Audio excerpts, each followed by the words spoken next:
Azan, puissant milliardaire à la tête d'un immense empire financier, faisait tout pour conquérir le cœur de Sera, une mère célibataire qu'il aimait sincèrement. Pourtant, alors qu'il pensait enfin avoir gagné la confiance du petit Karl, celui-ci commença soudainement à le rejeter avec froideur. Azan ne comprenait plus rien. Jusqu'ici, lui et l'enfant s'entendaient parfaitement bien, alors pourquoi Karl semblait-il désormais aussi hostile envers lui? En réalité, tout avait commencé la veille lorsque la mère d'Azan, inquiète de voir son fils tomber amoureux d'une veuve, avait décidé de venir vivre quelque temps chez lui. Officiellement, elle prétendait vouloir prendre soin de son fils blessé, mais Sera comprenait parfaitement qu'elle était surtout venue pour la surveiller et empêcher leur relation d'aller plus loin. Azan, lui, connaissait le caractère possessif de sa mère et savait qu'il serait impossible de la raisonner. Pourtant, un détail le troubla immédiatement, il ne reconnaissait même pas le chauffeur qui l'avait amené jusqu'à la villa. Ce qu'il ignorait, c'était que cet homme travaillait secrètement pour Scar et qu'il venait en réalité d'obtenir l'adresse exacte de leur cachette. Dès son arrivée dans la maison, la mère d'Azan se comporta comme si elle était la maîtresse des lieux, donnant des ordres à tout le monde et traitant même la tante de Sera comme une simple domestique.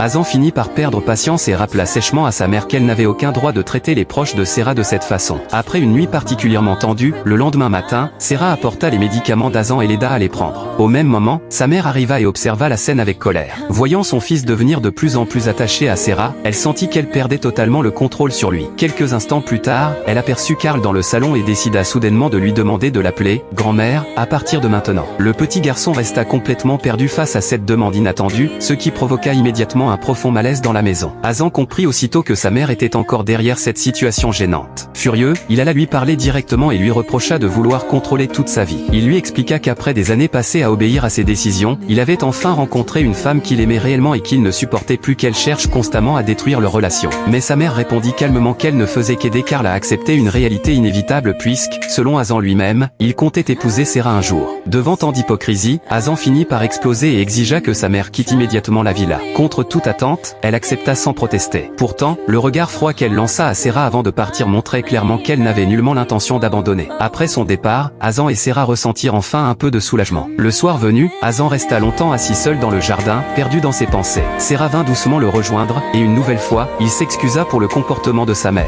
Il lui avoua surtout qu'il n'avait jamais cherché à remplacer le père de Karl ni à prendre sa place dans le cœur de l'enfant. Sera lui répondit qu'il n'avait pas besoin de se justifier, car elle voyait parfaitement à quel point il aimait sincèrement Karl. L'atmosphère entre eux devint alors plus douce et plus intime. Azan lui demanda ensuite si sa mère lui avait déjà dit qu'il finirait forcément par tomber amoureux d'elle, puis il lui demanda ce qu'elle, avait répondu à cela. Profitant du silence et de ce moment suspendu, Azan leva lentement les yeux vers le ciel avant de se rapprocher doucement d'elle et de la prendre tendrement dans ses bras. Mais derrière cette scène romantique se cachait déjà un immense danger. Le chauffeur qui avait amené la mère d'Azan à la villa retrouva peu après Scar et lui révéla enfin l'emplacement exact où Azan, Sera et Karl se cachaient. Très satisfait, Scar donna immédiatement une grosse somme d'argent à l'homme et lui ordonna de disparaître quelque temps afin d'éviter les soupçons. Pendant ce temps, la mère d'Azan venait tout juste de rentrer chez elle. Plus elle repensait à ce qui s'était passé dans la journée, plus elle réalisait que son fils était complètement aveuglé par son amour pour Sera et qu'elle ne parviendrait jamais à changer les choses par des moyens normaux. Peu à peu, une idée extrême commença à germer dans son esprit. Dans un état presque obsessionnel, elle ouvrit un tiroir, sortit un flacon de somnifère, versa toutes les pilules dans sa main, puis les avala d'un seul coup.